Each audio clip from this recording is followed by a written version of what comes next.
Bom, pessoal, agora nessa parte da aula a gente vai definir aí a soma dos n primeiros termos de uma progressão geométrica, tudo bem? Então, o que nós sabemos, né? Nós sabemos que em uma progressão geométrica, em uma PG, você tem aí os termos A1, A2, A3, A4, pontinhos, pontinhos, pontinhos, AN-1 e AN. Então aqui eu tenho os n termos da minha progressão geométrica. O que nós sabemos em relação a uma progressão geométrica, né? Toda vez que você fizer um termo dividido pelo anterior, você vai ter a razão da PG. Então eu sei que A2 sobre A1 vai ser igual a A3 sobre A2,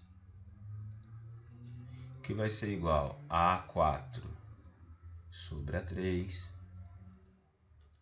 que vai ser igual a A5 sobre A4, que vai ser igual a pontinhos, pontinhos, pontinhos, igual a AN sobre AN-1. Então isso aqui você já sabe, tudo bem? Bom, o que nós temos de especial aqui então, né? Você tem, na verdade, várias razões aqui, né? A2 sobre A1, A3 sobre A2, A4 sobre A3, e essas razões todas são iguais a uma constante, são iguais à razão da minha progressão geométrica, belezinha? Então tudo bem. O que nós sabemos então, né? Primeira coisa, quando você aprendeu razão em proporção, né, nas semanas anteriores, você aprendeu uma das propriedades da razão que dizia que a soma dos numeradores,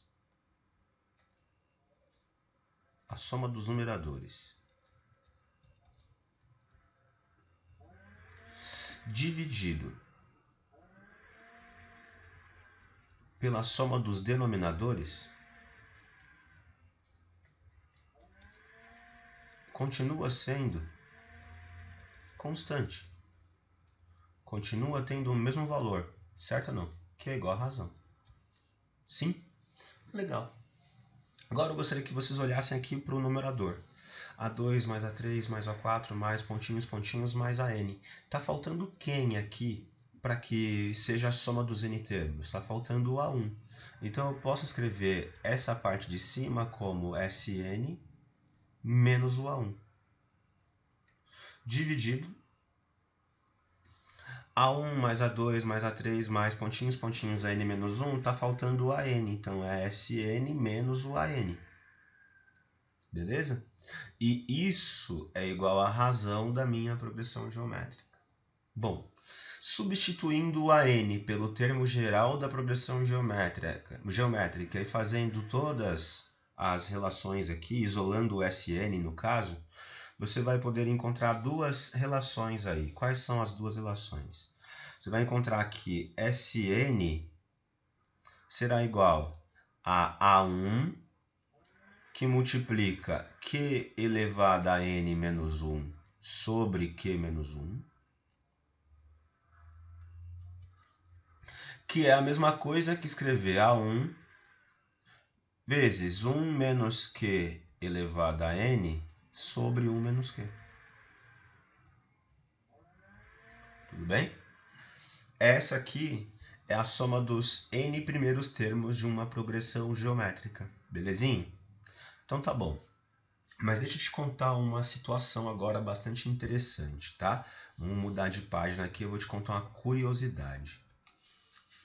Então veja só que legal, gente. Seguinte, se eu, por exemplo, né, pego a expressão 1 sobre 2. 1 sobre 2. 1 sobre 2 elevado a 1 é a mesma coisa que 1 sobre 2. E você sabe que isso aqui é 0,5, beleza? Tudo bem. Agora, se eu pegar 1 sobre 2 e elevar ao expoente 2.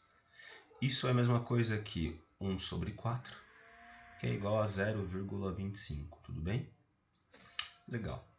Agora, se eu pegar 1 sobre 2 e elevar à terceira, Isso vai dar 1 sobre 8, que vai ser a mesma coisa que 0,125. Tudo bem? O que eu gostaria que vocês percebessem aqui é que toda vez que eu estou aumentando o expoente nesse número meio, nessa fração meio, toda vez que eu estou aumentando o expoente, o que está acontecendo com o número? Ele está se aproximando cada vez mais de zero, certo? Pois bem, então veja só. Se eu calcular meio elevado a 10, isso aqui é 1 sobre 1024. Só que 1 sobre 1024 é 1 sobre 1000, né? Isso vai dar aproximadamente 0,001. Veja, toda vez que eu aumento o expoente, isso está se aproximando cada vez mais de zero, concorda comigo? Pois bem, o que eu gostaria que vocês percebessem agora, olha só. Veja só então, se você tem uma progressão geométrica A1, A2, A3, pontinhos, pontinhos, a n, com menos 1 menor que a razão, menor que 1, e aí um detalhe importante é que escrever isso é equivalente a escrever que o módulo da razão é menor do que 1. Então, se você tem isso, o que acontece? Nós sabemos que a soma dos n termos,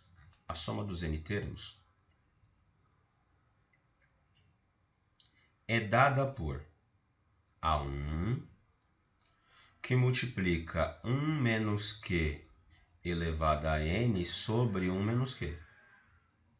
Tudo bem? Agora veja só que legal, né?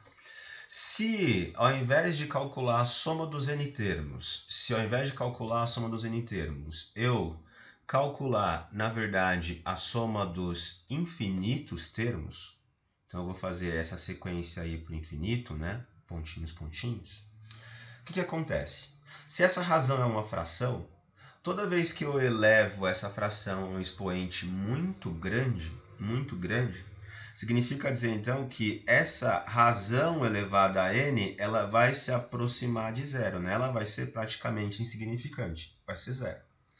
O que nos remete a pensar o seguinte então, que quando a gente quer calcular a soma dos n termos quando essa quantidade de termos tende ao infinito, eu posso dizer então que ela vai ser dada por A1 sobre 1 menos a razão. Então, a soma dos infinitos termos, que pode aparecer assim, ou também pode aparecer dessa forma, a soma dos infinitos termos é dada por A1 sobre 1 menos a razão. Legal? Um detalhe bastante importante, né? Aparece muito mais nos vestibulares a soma dos infinitos termos do que qualquer outra soma, beleza? Aparece muito mais aí, porque tem muito mais aplicações, etc. Tudo bem? O que a gente vai fazer agora, né? A gente vai resolver as 3 últimas questões dessa aula e aí você já tem toda a capacidade de conseguir fazer as suas tarefas, belezinha? Então, vamos aí para a primeira questão.